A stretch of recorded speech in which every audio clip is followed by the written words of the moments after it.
Alright, just taking off the old transaxle mounts.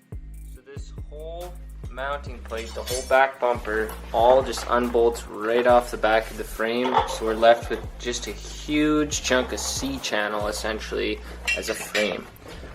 2 frame rails, the top one, and nothing in between except for some bracing for clutch pulleys, the clutch arms, and deck engagement. But anyways, the idea is now we can essentially move our transaxle into any position we want, because I gotta build my own transaxle mounts because the ones that were on there were just straight garbage. So this is gonna be getting a stretch on it, just like Magnum there. Not as much probably, but still a decent stretch. We've made some great progress on the front here. Engine's just about ready to come out. Gas tank, battery, all that kind of crap's all disconnected. And of course, look at this trash.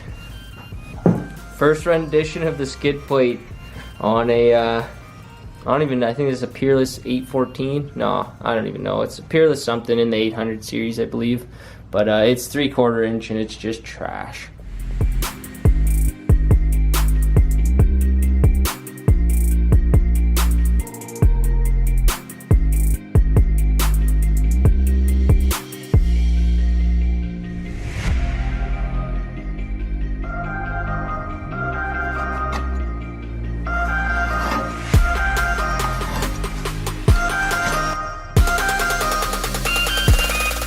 Engine is out. Front axle's on its way. We took out the steering rod. We got some work to do though. This thing is, it's asking for a lot, and we're gonna give it a lot. Next thing to do, take out this front axle and assess the front situation right off the bat. And you can kind of see how we have the belt laid out. The engine has a very small pulley on this thing, so it was, yeah, very small setup in here, and you can see that the front axle mounting plate is so close. So if we actually want to do any bigger of a pulley up here, it's going to hit the front of the frame. So I may be cutting this whole front of the frame off, cutting this inside piece out so that we can run a bigger pulley in here. I'm going to figure that out later. For now, front axle's coming out. Things on jack stands. It's literally just a tub at this point with some wiring and some scrap metal, we could call it. Alright, let's get into this one. Alright, so we've cut out some more clutch garbage, the old brake setup, and I've marked out a few lines here for how I'm going to cut the front of the frame off. So straight across the front and then down the sides here, and then I'm going to be extending it all out with some like heavy duty angle iron, some square tubing, some round tubing, some flat bar, and all the other stuff I can find. But yeah, time to get rid of all this garbage up front. This was all done like when we first built this Ford like a while ago, almost 2 years ago probably. So yeah, let's get it cut off and see what she looks like now. Alright, so we're getting right into getting this frame modified. It is the next day, and so far I've got some angle iron welded on, ran some beads all the way along. I'm excited to get the new welder in. Those beads are going to get all tidied up with that new welder. I'm so excited. Stay tuned for that one, guys. But the new idea is here. I'm going to be putting tube in, so tube frame, unreal. Not the square tubing there, but the 2 tubes there. So I'll put that in and show you guys what it looks like. Alright, the idea I'm thinking is, because I want to stretch this front axle about 2 to 3 inches, I was thinking welding those guys in right like that. Therefore I can weld a nice bead along there. I got it supported from the angle iron underneath. I can run a bead on the outside here, and then put a nice angle iron up front here to brace or to cap the whole front end in, and then boom, build a nice little setup in between for my front axle. Plenty of room for articulation, and this should look just freaking good. I'm really excited with how my brain thought about this one. I love working with the tube stuff anytime I can, so I'm glad to be getting it done like this. So let's get right into getting these tubes installed and welded on, and see what this looks like once I got some more shit in there. Let's get to it, guys.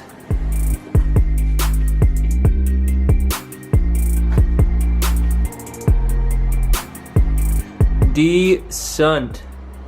Got these tubes welded in. Welder worked actually really well here. Laid some decent dimes down there. So pretty happy with that. Next thing to do is cap in this front, and I haven't decided if I'm gonna do the tube cap in or just some angle iron. So let me figure that out and we'll get to there. But so far I'm really liking this. Good weight up front, because this frame needs some support for sure. Bracing for sure.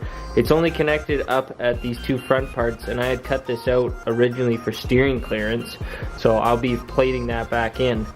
But only this front piece is connected by a bit of welding up there and a build of welding down there and one bracket underneath. So the more I can support this, the better. I'm even thinking of getting some tubes coming off of here down to here. So I think that would look decent.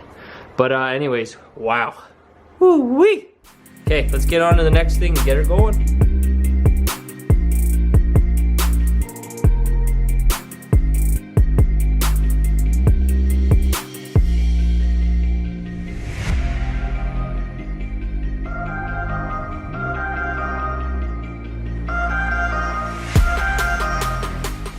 Alright, it is the next day. I believe this is, we could call it day 3. In reality, it's only like, I don't know, like 3 or 4 hours into this build, maybe 5 hours into this build. So, day 1. Anyways, yesterday I got a lot of work done and I thought out some stuff.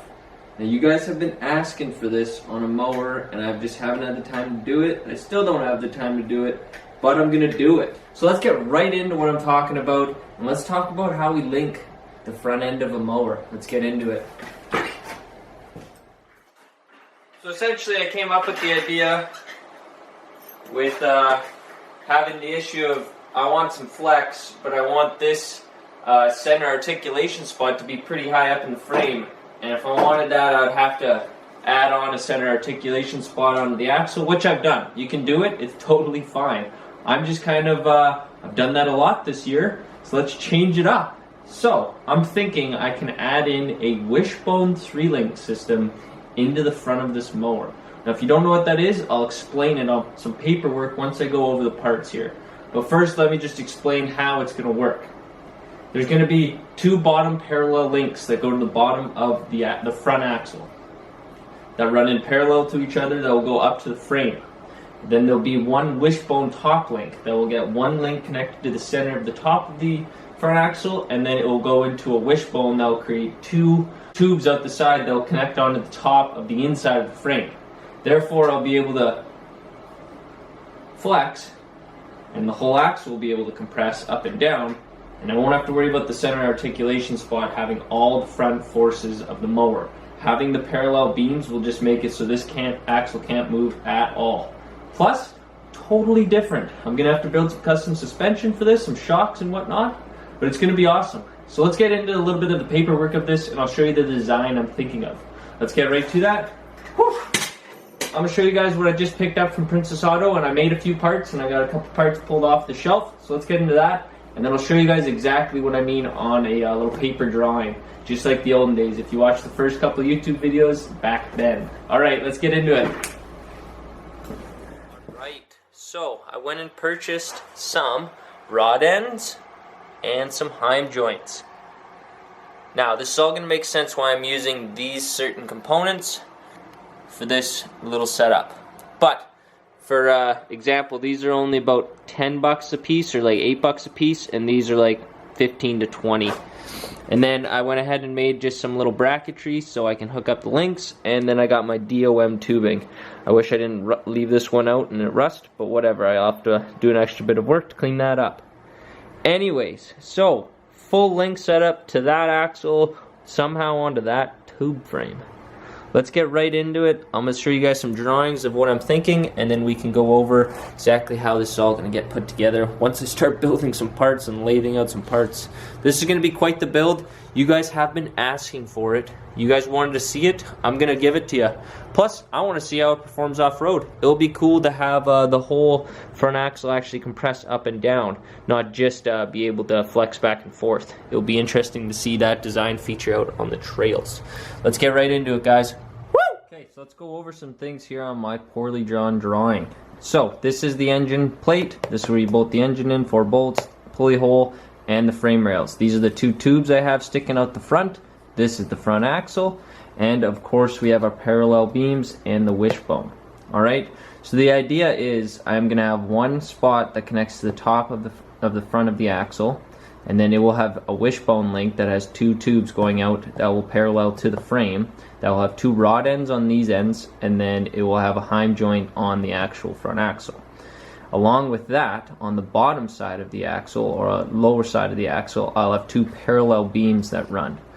These end sides will have rod ends, and these will have heim joints, so I'll still be able to have all the maneuverability in the world I need, and if it doesn't work out, I can always install heim joints on this end. Alright, so essentially I just have a wishbone link, rod ends, and the heim joint, and then two straight parallel links.